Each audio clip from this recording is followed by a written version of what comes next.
প্রিয় দর্শক, বলেন তো এটা কি? এই যে নীল কাগজে পলিথিন দিয়ে ঢাকা, এটা কি? এটা হলো জ্বালানি, এক ধরনের জ্বালানি। এটা থেকে এই উপকরণটা বের করে, এই যে দেখেন, এখানে জ্বালানি তৈরি করা হয় এইভাবে সুন্দর করে, ছোট ছোট করে রোদে শুকানো হয়। রোদে শুকানোর পরে এটাকে সংরক্ষণ করা হয়। সংরক্ষণ করে গ্রামের মহিলারা এটা জ্বালানি হিসাবে ব্যবহার করে। এটাতে খুব দ্রুত আগুন ধরে। গ্রামের মাটির চুলায় এটা ব্যাপকভাবে জ্বালানি হিসাবে ব্যবহার করে এবং এটা খুব সহজলভ্য। এটা সহজে তৈরি করা যায় এবং সহজে পাওয়া যায়। তো দেখেন এখানে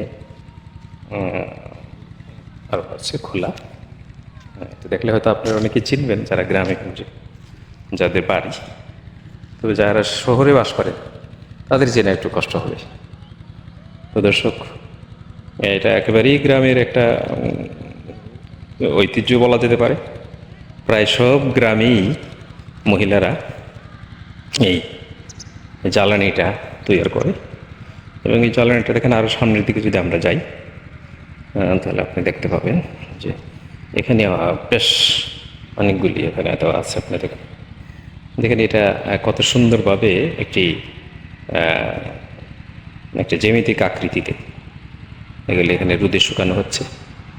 হাতের চাপ দেখেন, হাতের ছাপ, হাত দিয়ে যে তৈরি তৈরি করলো সেই আঙ্গুলের চাপ আপনি দেখতে পাচ্ছেন।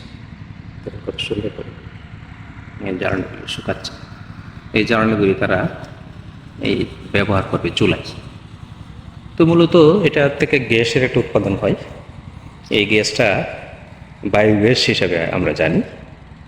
এটা যারা একটু কি বলে এটাকে, যে শহরতলির মানুষ, তারা এই বায়োগ্যাস তৈরি করে সরাসরি এটাকে চুলায় না জ্বালিয়ে বায়োগ্যাস দিয়ে তারা রান্নাবান্না করে এবং এই চুলায় এটা গ্যাস হিসাবে ব্যবহৃত হয়।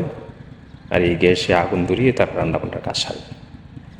তবে গ্রামে লোকজন বা গ্রামের মহিলারা এটাকে সরাসরি চুলার ভিতরে ঢুকিয়ে আগুন ধরিয়ে এটা জ্বালানি হিসাবে ব্যবহার করে। তো এটার মূল যে উপকরণ, এটা হলো আসে গবাদি পশুর থেকে।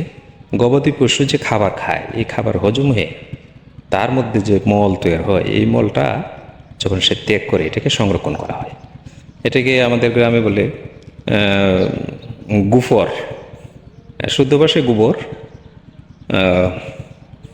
এটাকে তারা এইভাবে সংরক্ষণ করে এটাকে জ্বালানি হিসাবে ব্যবহার করে। তো আজকে আমি গ্রামের একটা একেবারেই প্রকৃতি থেকে নেওয়া যে জিনিসটা, এটা আপনাদের দেখালাম। অনেকের কাছে হয়তো খুবই নতুন মনে হবে, অনেকের কাছে পুরাতন, তবে জিনিসটা প্রচলিত আছে আমাদের গ্রামে গঞ্জে। দেখেন, এটা যখন একেবারেই শুকিয়ে যায়, মানে ব্যবহার উপযোগী হয়, তখন এটার রঙের পরিবর্তন হয়। দেখেন পানিগুলি শুকিয়ে গিয়ে কেমন একটা ধূসর রঙে পরিণত হয়েছে। কিন্তু এই জ্বালানিটার সম্পূর্ণ প্রক্রিয়া আপনাদের দেখালাম। এটা ব্যবহার খুবই সহজ। ইচ্ছা করলে আপনাদের যদি গরু থাকে তাহলে তাদের গোবর দিয়ে আপনি জ্বালানি হিসাবে এটাকে বিপদ আপদের সময়, এখন তো আমাদের শহরেও মানে গ্যাস থাকে না, তো আমরা ইচ্ছা করলে এটা সংরক্ষণ করে চুলায় ব্যবহার করতে পারি। তো এটা দেখে যদি আপনার অন্তত একটু সামান্য হলেও আপনি নতুন কিছু জানতে পারলেন বা জানতে পেরেছেন বলে মনে হয়, তাহলে সাবস্ক্রাইব করবেন, লাইক দিবেন, কমেন্ট দিবেন আর আমার সাথে থাকবেন। সবাইকে ধন্যবাদ।